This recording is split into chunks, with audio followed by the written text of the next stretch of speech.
Hi, hello, and welcome to Vertex of Abundance. My name is Priestess Gorgeous. I'll be your oracle today, and I'm here to brief you on the energies of today to bring you the epiphany for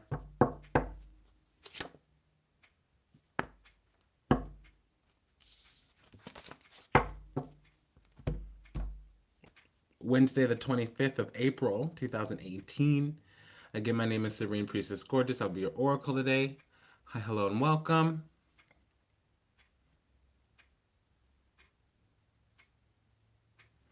I'm going to get the messages out, and then I'll brief you on some shifts and changes at the end.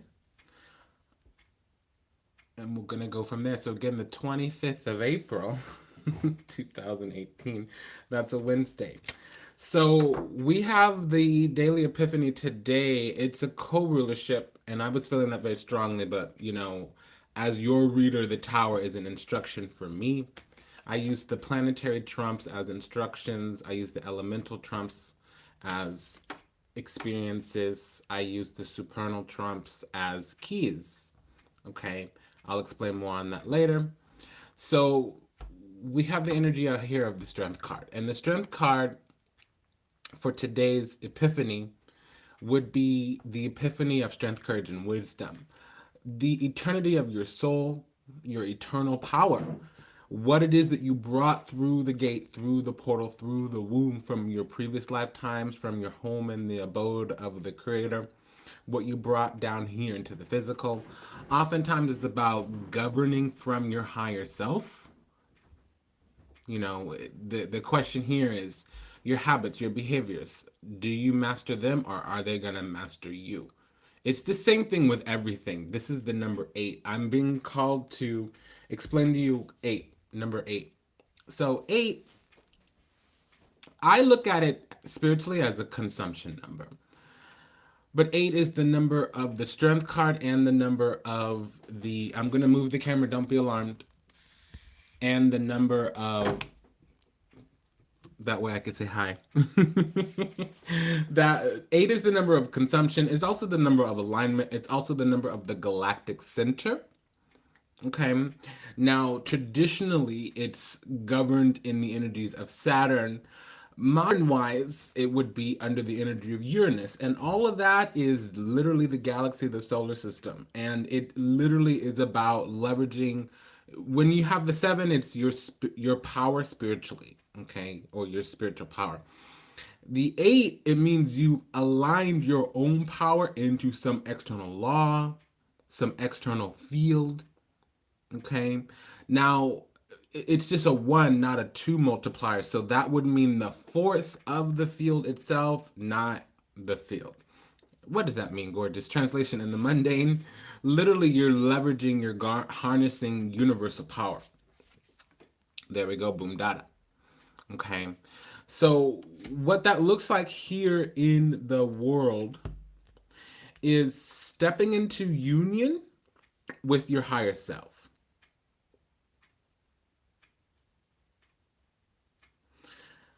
Oftentimes that looks like strength, courage, and wisdom because you need to govern from your higher self. Okay.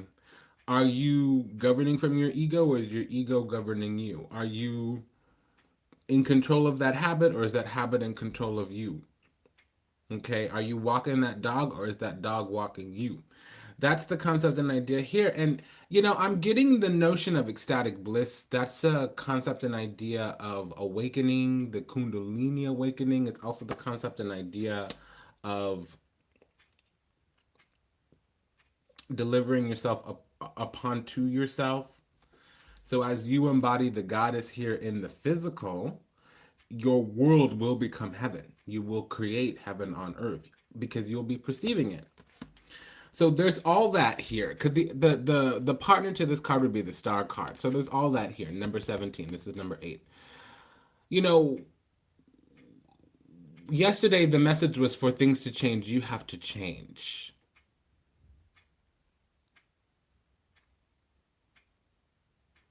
Today the message is deliver yourself upon to yourself. Okay. Free yourself, save yourself. Get better for you, not because he's going to take you back if you don't have no more drama, not because you'll get that promotion if you act like a good little sheep. Do it for you. And if that's not an environment that supports you, you got to go. You do. You need to manifest bigger, brighter, and better.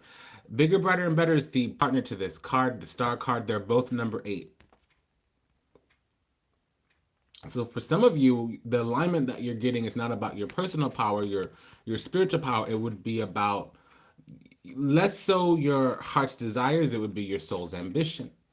Less so would it be your drives, desires, motivations, passions. It would be your fulfillment. Okay, all of those things show up here. Now, if we take this path, okay, 2 extra cards came out. So if we take this path, there will be some illumination, enlightenment coming out. We'll be practicing discernment in some kind of way. When we get called to the table here today, remember, for the weekly epiphany, in the area of our relationships, regardless if they're, romantic or otherwise, it's technically partnerships. How we embody unions here in this world, in this reality, we're actually kind of being a little bit solo. We are, withdrawing our energy and leveraging them for ourselves, for our own selves, is kind of the energy there of like, if you have a full gas tank, maybe you can give gas to other people. But if you're going on fumes, you can't take care of nobody. Okay. The same thing going down in the airplane. Please put your own little mask on before you try to help another person, even if that's your child, right? If you're incapacitated, if you're out of alignment, if you're not at 100%, the engaging with other people might be not so positive. And this, again, remember, is in relationships, also where we get called to the gate. But when I say relationships, remember, it's not about romance. Romance can come up in there because you have to add in emotion to have it be a love bond. This is a relationship out in the world. Okay. Now, Spirit, Karma, Life, Path, Destiny, with this Strength card, it would be gifting yourself your own divinity. No longer being afraid of some of the cold and prickly out in the world. Sometimes, in order to retain your power, you're going to need to tell a person to leave your life. Sometimes, in order to retain your power, you're going to need to deliver some adjusting feedback to somebody. Don't care if it's your mama, your boss, your preacher, your brother, your lover. Don't care, no matter. Okay? See, my little question to myself is always, if I don't mention something right now, how am I going to sleep tonight? Not that I externalize my power, not that I tell anybody else that they have power, franchise, and control over me in any way, shape, form, or another, but nobody's got to know but me. What decision today am I going to make that's going to affect who I am tomorrow? And how awakened or unawakened am I to recognize when I'm giving my power away, therefore allowing something else outside of me or from a lower nature? If you're leveraging, if you don't see yourself as a God and you're worshiping a God outside of yourself, that's fine. That's your mission. That's your purpose. That's the path you're taking at this time, right? But when you're externalizing your power, that means you're in your lower self. And hey, that's not always bad. You got to spend some time in that place for a while to understand your power. If you were never disempowered, you're never really going to know how to leverage your power. So here is happiness because we've gone through that thing before. Everything we've ever encountered, we've survived. Nothing has killed us yet. So yeah, there's going to be some good days, some great days, some not so good days, and some horrible days. But listen, whatever it is, we'll turn them lemons into some lemonade. We'll turn those curses into some blessings. Those obstacles into opportunities, right? And that's our Spirit, Karma, Life, Path, Destiny. How we go down the road to purify our karma, to go into our dharmic path, to remember, recognize, and anchor here in the physical who we are on the spiritual and what we came to do here, what our mission, purpose, Spirit, Karma, Life, Path, Destiny. Now, adding in some emotions for that relationship, it would say that we're looking at aligning ourselves, what's alive in us, so that we can give externally, so that we can be in balance here. Not so much because of the 2, but 8 is alignment. Add the 2 and it would give the multiplier of balance. Now, in terms of emotions, this is also divinity, okay? It's basically the emotional body. Kind of look at it as the mental body, the spiritual body, the emotional body, the physical body.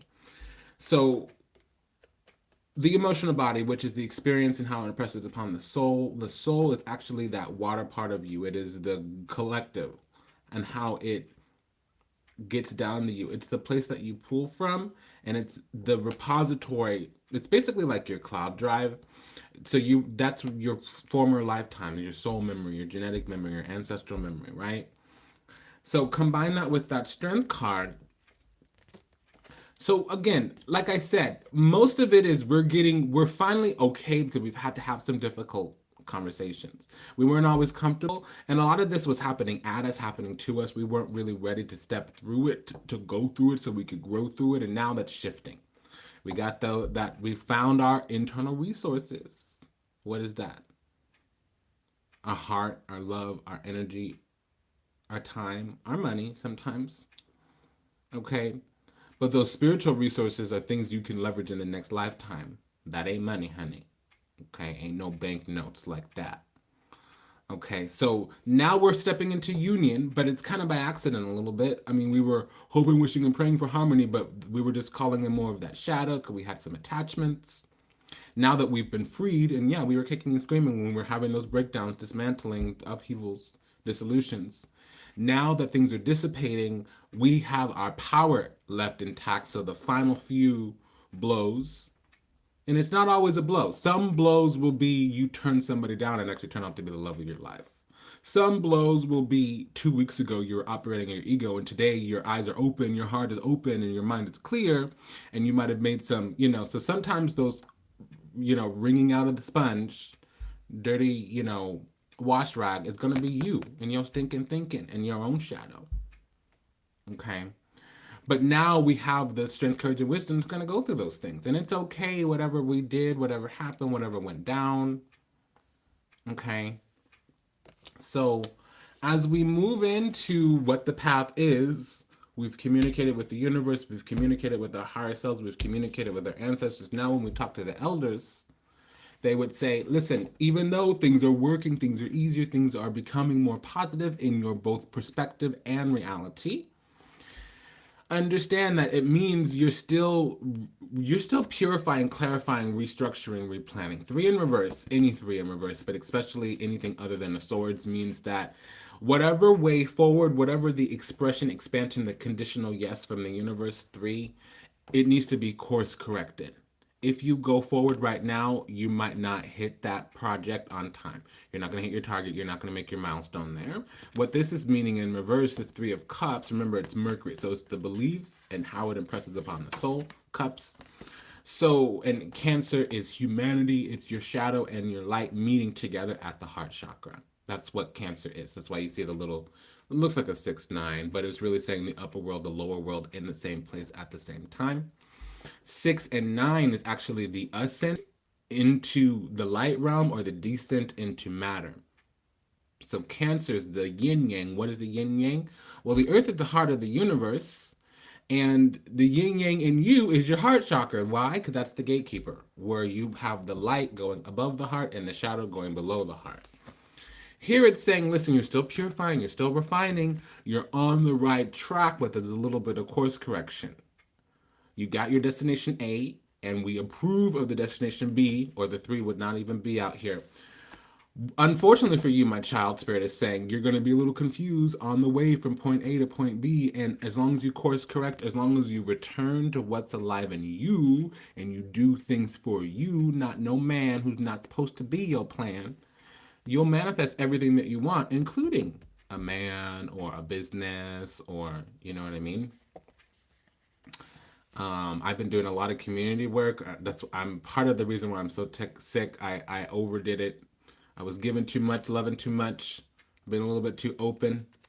Okay, and then I needed to invoke my inner lion, do a little bit better gatekeeping. Not again. So I've been resting a lot, and it's the same thing here. I'm not on the same page with everybody, even though I want to be. Okay, now in general, not just for me, your priestess here, it may be plenty of things like the vibe's not right. It could be that the reconciliation, you ran into each other, you got that closure, but you don't feel any better.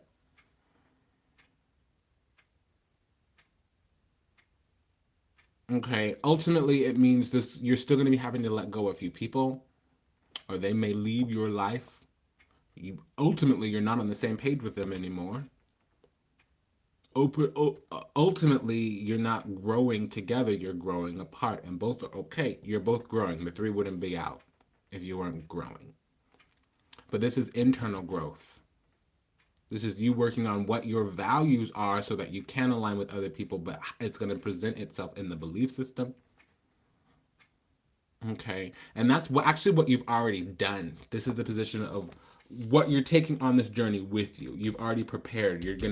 What you're taking on this journey with you is the lessons from your previous journeys, the breakdowns, the dissolutions, the upheavals, the unravelings. Okay. The blinding flash of the obvious, right? The inciting incidents, out of the blue occurrences, right? The shock and awe of the blinding truth. Ultimately, that's what you're taking on this journey with you. Many, many, many, many, many, many, many things have been revealed. You've been illuminated, elucidated, enlightened. Okay, things have enumerated themselves. Energy has become physical from the spiritual. You've got a cold, hard look at your own demon, your own devil. You looked him in the eyes. Your karma came down out of the spiritual and got physical for a moment. You walked around it, kicked the tires. And that's what you're going on the journey with. Ultimately, my guidance would be, um, well, I mean, I don't quite know how to say this. I'm gonna look for some English here. Ultimately, my guidance would be this: you've gone through quite a bit, and you have the stability, you have the structure, you have the foundation laid. At least, if you haven't built that structure, you just don't feel good about it. You don't feel comfortable about it. So if you're looking for power, autonomy, exercise over yourself, franchise control, it would be an internal process. You're hesitant to go down the journey because you don't know you have all that you have ever wanted. You've outgrown not just people, places, and things that don't serve you, but you've outgrown old versions of yourself. I mean, if you call last year or the year before or a decade ago yesterday, waking up today, you hacked off a couple limbs. The old you has died a couple dozen times. And that's what you're taking on this journey with you. And that's why it feels uncomfortable. You know, to be a little bit humble, at least with yourself and your own spirituality. And you're like, okay, I know I've grown, but I don't want to give it a name. I don't want to give it a label. I don't want to assume that I'm okay. That's why I keep saying, stand in your truth, stand in your divinity. You're not always going to know what's going on. You're not always going to have the answer. You're not always going to know what label to apply. But you can speak to what's alive in you. You can speak to how the experience is resonating with the space that you're holding and if it's in alignment with you or not. For you in that place at that time, that is what will be helpful. So I'm finding that, yeah, this is a time of healing. You're going to be separating the beliefs from the feelings, and everything's actually okay. This has been a process that's now anchoring here in the physical. It's been going on in the background since the new moon on the 15th. I got the same message yesterday. This is one of the priestess cards, and when you come to lodge, or you start training, going to the mystery school, becoming a priestess, becoming a reader, a practitioner, even if you're just learning the skill, I tell you about the four priestess cards, the four versions of the goddess. So we have one of them here.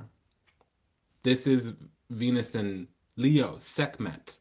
Now, it can be Moon, and it can also be Saturn.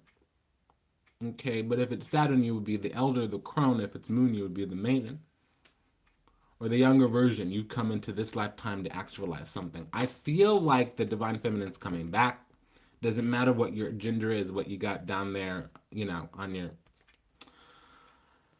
bits and pieces. But, there is something about the returning to your throne, returning to your sovereignty, returning to yourself, returning to your power, returning to your consciousness, not needing to look outside yourself to get the answer, not needing to look outside yourself to affirm what's alive inside. Now, yeah, you could look outside to see if there's some external representation of your intuition, the universe, everything that's as above, so below. The universe does express itself in the physical. Okay. But where are you governing from? You need to be governing from a place of your own power.